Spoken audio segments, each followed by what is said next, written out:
Hold on, I'll go invisible and grab it. Greetings, everyone. It's Gray Haster What? here. What are you talking about? We wanted to show today a 47-minute run with a non-meta 2 DPS group. We have a Trickster Rogue, a Gwyff, a Scourge Warlock, a DC that is running Anointed Champion, and a Protector Paladin. One of the reasons we wanted to show this was because we wanted to go over the different things that happen within the dungeons with the different bosses. So you'll notice that there'll be some clips where we just skip ahead to the next boss. But the overall run was 47 minutes. We've managed to cut it down to around 32, I guess, with the clips here. The mechanics are what we wanted to highlight. A lot of the groups going in our guild are having some difficulty, so we wanted to show that there are different options. Pretty much everyone here is between 16.5 and let's say 17.25K item level. One of the key things to remember when you're actually doing the dungeon is for emergencies have scrolls, but kind of what we're trying to do here is show enough of the mechanics that a lot of the burn groups don't go, like they just burn essentially through the mechanics. So you don't actually get to see or learn how to actually do them. You just scroll through them. We did use some scrolls in this, but overall fairly few. Okay, let's pots. So since I'm the tank in this particular situation, I have to sort of maintain some aggro. You guys want anybody exalted? We've debated the use of Templar's Wrath, whether it's really needed. But for an insular blanket, I generally have a tendency to run it anyways. Yes. Yes, you should. So we're just going into the first boss now, setting up. Because I am a douchebag. Yes, you are. So one of the first things you have to do when you get in here is, as the tank, you're going to pull over one of the sisters and try to maintain aggro. The first set is kind of like a burn attempt. So you try and get as much of her down as you possibly can. That's before what you just said right there. That was that's before the other sisters sort of get aggroed, and then one person has to take off. The fact that you would even maintain them on the other side of the field so that they remain there, so their distances are in between. The Scourge Warlock's the one that's going to be actually taking them across. One of the reasons for that is they can actually apply a debuff or a damage buff onto the one sister that we're going to be fighting. It will stay there for the remainder of the fight until she's dead. Polished nightshade needed. So we find that's very helpful. And I guess I'm trying to do some professions while I'm actually doing this. Like I said, some people were coming in and out. So that, it added a little bit to the time, but it's not really a big deal. Good question. Maybe you. Balls Deep is. Oh, Balls Deep. Oh, that's right, yeah. Yeah, because he can just curse the target, and then we'll get the 20% damage buff from that, and then he can go do his thing. So here we go into the fight. Yeah, reading the book, that's what he does in the corner. There's a cutscene that's obviously you can't skip.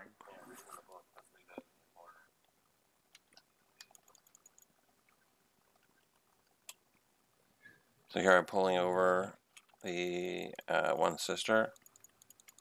And there's a certain sequence, it's almost like a dance. So everyone's trying to attempt DPS as much as they possibly can in the opening sequence. Some of you might find that you get more or you get less. All it does is shorten the fight just a little bit. I've been in it with a similar group where it's only been 3 bars. We happen to do fairly well on this one. I pulled off. So now there's a couple of things you want to watch here. So the chains, there's a knockback. Immediately after the knockback, it's like a 1 second or 2 second count, and then chains will be up. This is actually the hardest mechanic. Basically, it's a one-shot. Whoever ends up chains on generally. But as I say, if the DPS and everyone's paying attention, you can avoid the sort of the one-shot. It usually occurs after a knockback.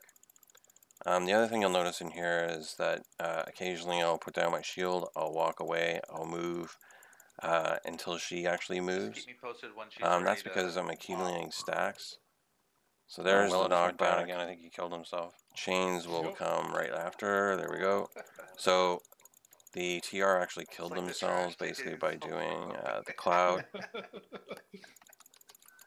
But this walk back that I'm doing there, you saw, is basically I'm getting 10 stacks on. It will be an insta-kill for me as a tank, unless I actually force her to move. So I put my shield down, sort of mitigate the potential damage, walk back, she moves, and then the stacks are then gone, and I start building them again. There's another case of the same thing. Okay. Now, waiting for the knockback so that, because the chains will come.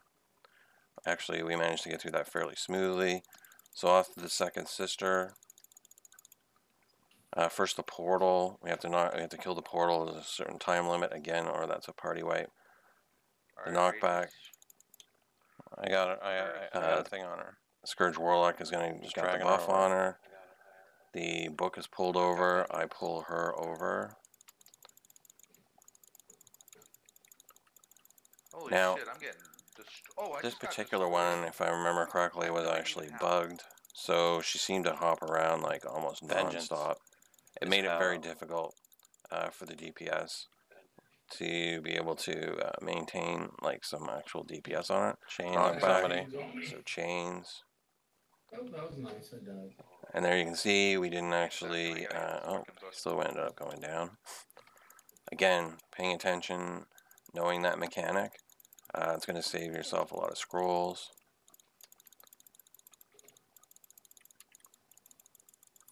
DPS are down. Come on, book. Alright, we're getting 0 at this point. Yeah, sorry. And then there I have to pick up the book. had stacks, so I'm pulling away. The stacks are gone. Continue fighting. Here we go. I'm dragging her. Oh, the sister actually from the other one lost track of her, so she's coming over, so you do 0 damage. Now we're back to the regular. Chains are on me. A knockback, so chains will come follow her after. So you see the DPS ignored it, put the curse back on her. and whoever got chained got killed. Okay, chains are off. Laurel. Obviously, I think here there was a little bit of frustration. Obviously, with her hopping around all the place because it really made it awkward.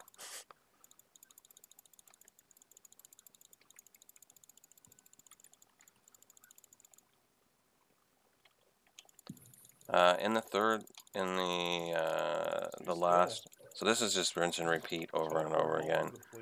Yep. The third sister, there's a couple things. One of the things we tried was actually chains on me.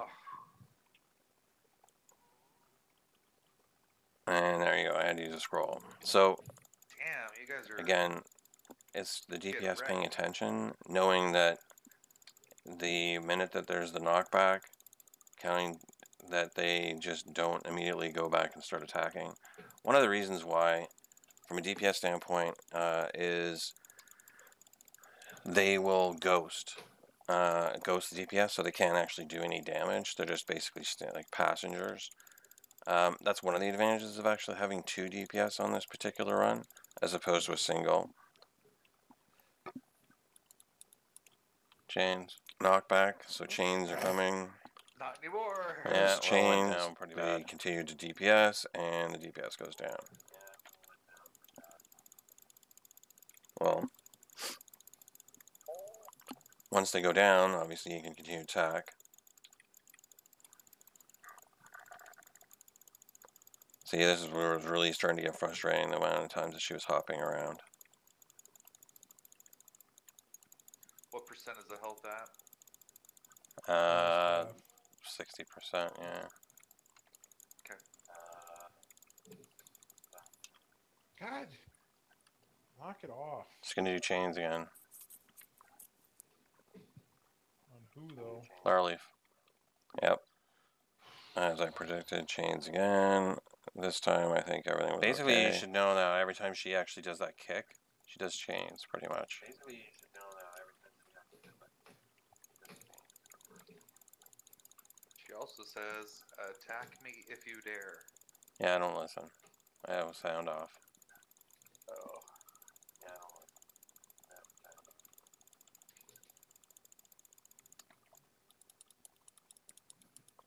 I got nothing to do over here other than wow, down long mouse fight. one. And again, like I Chains. said, the fact that she was hopping around so much, I don't know why she's bouncing around. Made it extraordinarily. She seems to pull me half the time, like move obviously me. With the other mechanics, the ghosting on the DPS, the bats thing. We still haven't figured out how to actually deal with that. Yeah, no, I mean it's that one like effectively. It seems to, and she is calls the bats like there's hugely just hopping. I can't even really, really not anything. I mean, unless it's on the OP, there's really not a lot that we can do. I think it did work better when there was a GF as opposed to an OP as the primary tank. I'm bouncing around a lot. There seems to be a lot of lag in here. Maybe that's part of the reason why she's bouncing. I think Larleaf went down.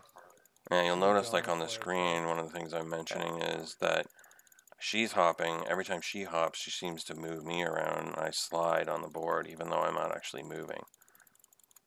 Love getting turned into a ghost. So you'll notice this a lot. And, you know, our supposition was that there was lag. But we couldn't be entirely sure. There we go. I actually got a bite out of her that time.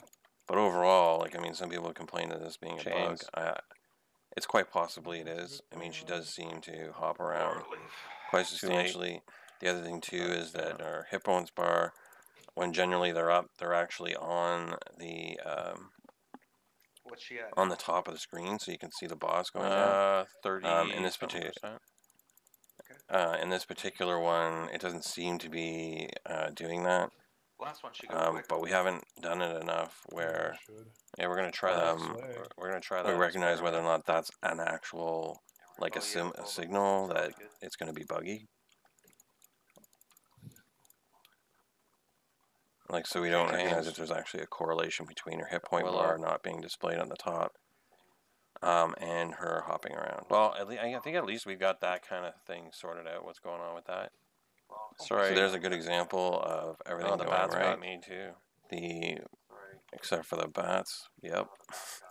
There you go, the bats. So that was 2 scrolls already for me. Oh, and I'm a ghost. Did you hit Soul Sight? As the OP, I know that it was a little bit more for some of the other people, mainly because the DPS wasn't was chasing through the was chasing just before the chains hit, which basically then reflects all the damage back on the person that has the chains. Chains. Again, knockback, so that means chains. I've never seen her jump around this much. Nope. Now, some people use audio cues in the game to determine that. But the visual cues give more than enough information as far as how and when to do things.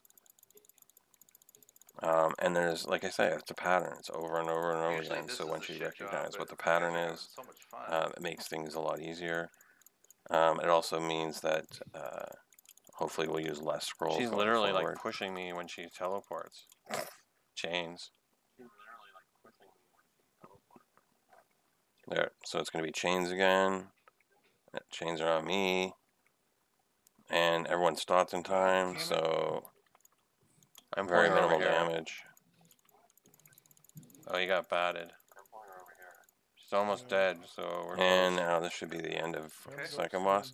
Now, second sister. So one of the things that we ended up doing in here was we were experimenting Come on. with Eye of the Giant on my OP. So basically the idea was to see if we could get a power spike.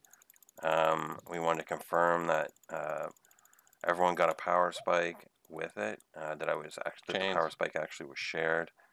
Despite the fact that it also increases my power. And then, so we wanted to Yeah, it's 2. sort of test that out. So here we are in the third sister. We have to get the portal first. And so then I'm going to switch to more of an AoE while we're waiting. With single target. Because the way the Eye Giant works is that the more enemies there are, the bigger the boost. So I'm going to wait for the opportune moment. So you can see it's burning fairly quickly now with 5 of us actually on her. I think during one thing I lose track of the count on the stacks. So this one I did fine, but I think when there's more and I'm sort of watching more how the hit points are dropping to see a result of the Eye of the Giant, that I lose track of the stacks and I go down too. So we'll see what actually happens here. I'm up to 173. 173. So there I popped it. The melt was real. So you can see that huge chunk that was a combination of both the Gwip and TR getting that boost, and I go down because of the stacks. It was definitely it was a spike. Yeah. For sure. I think the reason why I melted there was a little bit is because I went through the stacks like without even realizing it. Like it was 10. Yeah, now I'm at like 140, but that took me up to like 170 something. Well, here's 160, but still, that's the highest I've been. So then we finish off the fight, so that's the last sister. The next thing we'll go into is we are going to see right into the start of the second boss. So again, as a single tank, as an OP, I'm just basically actually marking it with Bane, keeping my hit points up, doing a little smacking. So I think we made a mistake in here. So one of the key things about this mechanic is right there, is if the giant actually does an overhead swing, he actually has to hit whoever he's aiming at.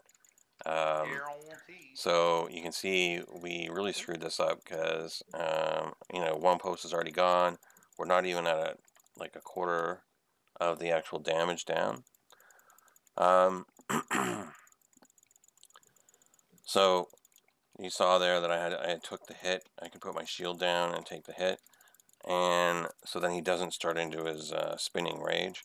That's really the main mechanic in here. So if he's going to turn around and do that overhand swing on you, that you honestly just have to take the hit, and that'll make it go a lot smoother.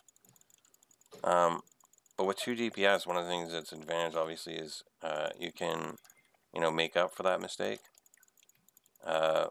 So took the damage again. You can see he's climbing down pretty steadily. Yes. Hello. Really not a lot of other mechanics in this fight. You would appreciate this. My friend got a new girlfriend. Baning him, met the parents for the first time. And the occasionally, I was using Eye of the Giant, but with there only being one enemy, it's not a huge boost to everyone or their power. That's true. And the parents just looked at him like embarrassment. But you can see here now, so with one post now gone, we are approaching almost the 50% mark, because we're taking the hits. So there he's going into a secondary spin, so we're going to drag him over to the second post. Did you get rid of your bike yet, Flatter? No. I had no ride, and I wasn't going to put it in my pickup. I'll just get it tomorrow.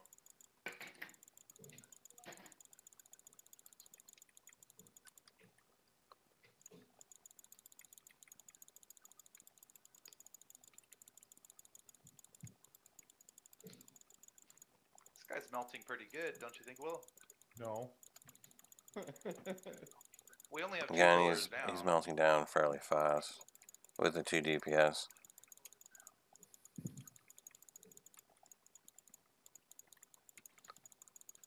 It can be a little challenging when you have 2 tanks in here, because you can get a little confused, so both tanks have to remain in the same position, prepared to take the hit.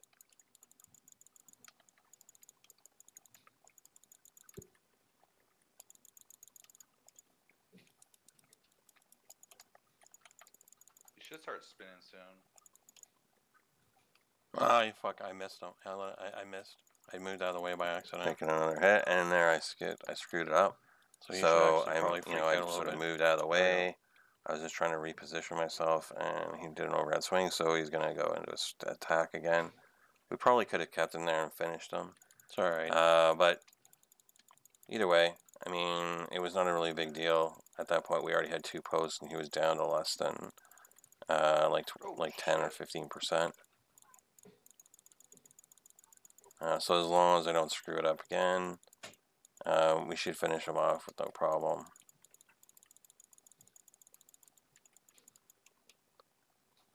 The last fight, there's a couple of different mechanics. So one of the things is, There we go. so the anointed champion, obviously is going to use the balls, which sort of gives a little bit of protection. Yeah. I mean, you would There's have going to be red fiery balls that are going to explode. Like if you'd been on 40 minutes The ago. DO could also use prophetic action. It doesn't give the power boost that the balls do. However, it will I'm not chasing him around. give you a miss, Okay. like essentially a dodge, Apparently, Sleep Pepper is. which is a big thing. Apparently, for the he party. Sleep likes to Um, give him his balls deep. Circle of power is almost key. So you can't really do shield that up down. front. You have to hide behind him. Sort of mitigate a lot of the damage I for need the party. action points anyway.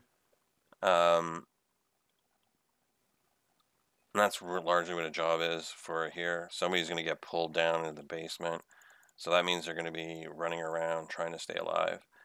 But you can see there, as long as I'm doing a bit of a healing, so is the Scourge Warlock. Trying to mitigate the damage of those balls. I know in this fight that, a number of times it wasn't the smoothest. Partly the Gwyff actually took the primary and did the sword on this. He's relatively new. He's only done it I think once or twice. So he dropped the sword. Power boost there, So one of the things we want to talk about a little bit here is the order in which stuff happens. So obviously you've got person goes down the basement. We've got to kill the executioners, which is essentially our doppelgangers down below. Then that will then free up the person that's trapped below. You can see the red balls that is grow and expand. Plus you've got basically like Valindra's hands type, basically sweeping across the room. So you can see it's damage mitigated with a lot of other stuff going on there. So he goes and picks up the sword in the middle. It's kind of important that you actually end up like on the outside. He will come. Also, from a tank perspective, you kind of want to try to be in the front and take the red ball that he actually then spits out. That's essentially his target about who he's going to attack. So if he's attacking the tank, it's probably better, and it frees up everyone else to do whatever their job is. There's not a lot of damage that you can personally do. The person who's going to be doing the damage is the one with the sword. Q is a buff, G-Man. So the fact that he's standing up front in the front here means that he's going to get knocked back in the sword. He's going to come right after him. He can knock the sword loose. Chicken. So it causes problems. 1 second. Generally, what you would want to do is, again, like I say, like huddle behind the tank, whether that's the GF or the OP. Come over the wall, G. As a group, Somebody have have- him have the OP out front. Nope, die. Also, Die you know, in the middle. if the think ball is, see, there you go, he got trapped in the middle. No, I couldn't move. We thought he might have crashed, actually. His system might have crashed, but anyways. Alright, so we're going to go through the same sequence again where somebody gets pulled down below. Oh, he freighted you, so you were scared. Now I'm in the room. Okay.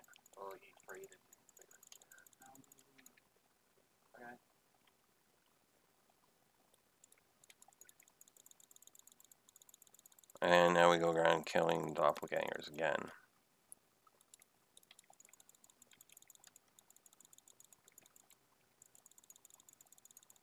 The key thing really in this is, you know, when you get the opportunity to use the sword, that, you know, you have properly buffed it. There's a buff mechanic, I think it's on the Q, which will give you a damage boost for a limited amount of time. The other thing too, obviously, is being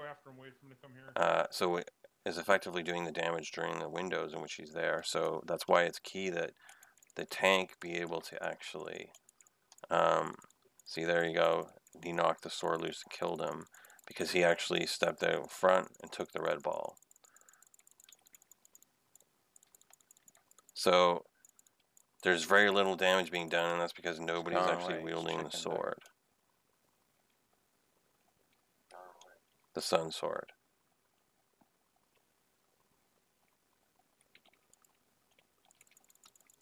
So what that does, like overall in the fight, is it means that it goes a lot slower.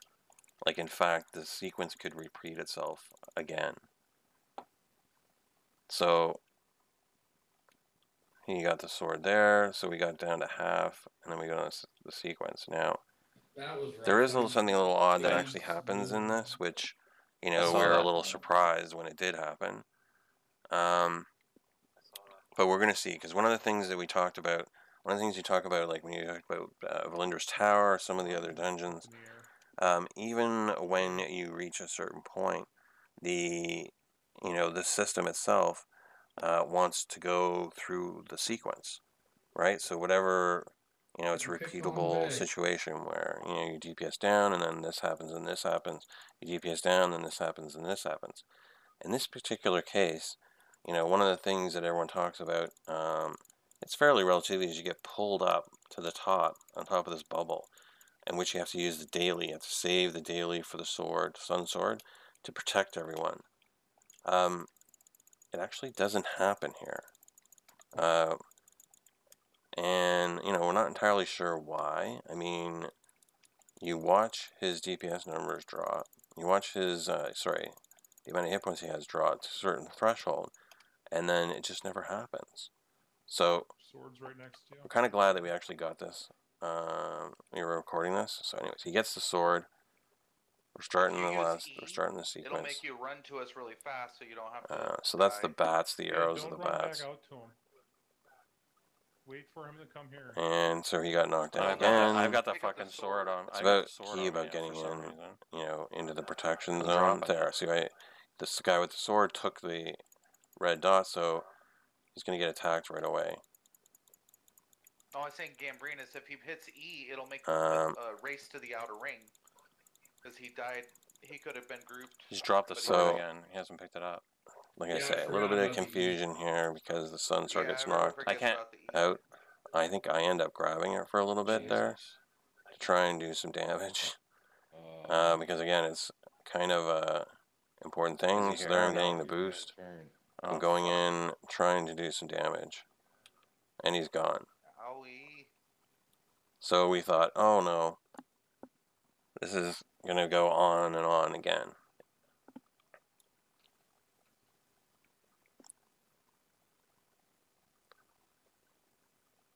Alright, that's going to do it.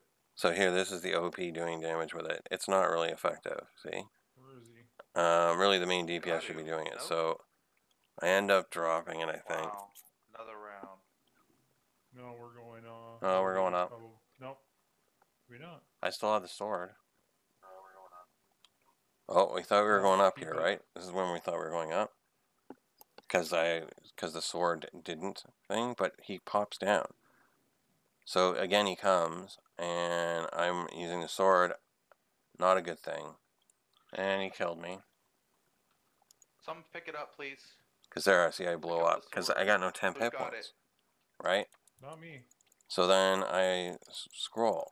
Anyone Now you else? can we're kind gonna of see be here pulled up. the damage is Yeah, going down now. so- Normally at this somebody's got point, it. he would Gambrinus stop and got he would it. pull everybody I'm up. Okay. But he's just Oh, keep Gambrinus going. has basically killed him.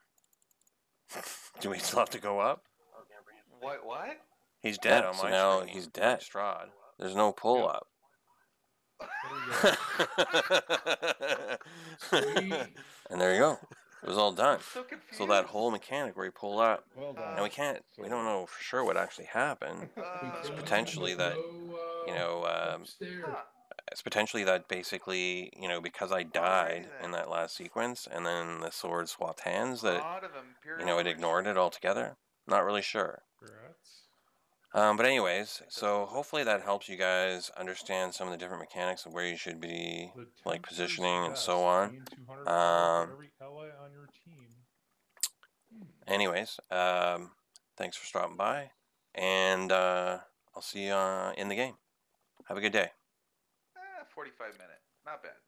Damn it, again.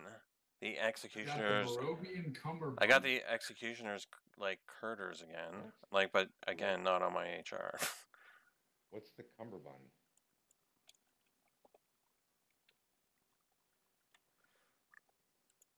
Alright, so. That wasn't too bad. Oh, it's a 45-minute run. That was fine. Yeah, but nobody went negative.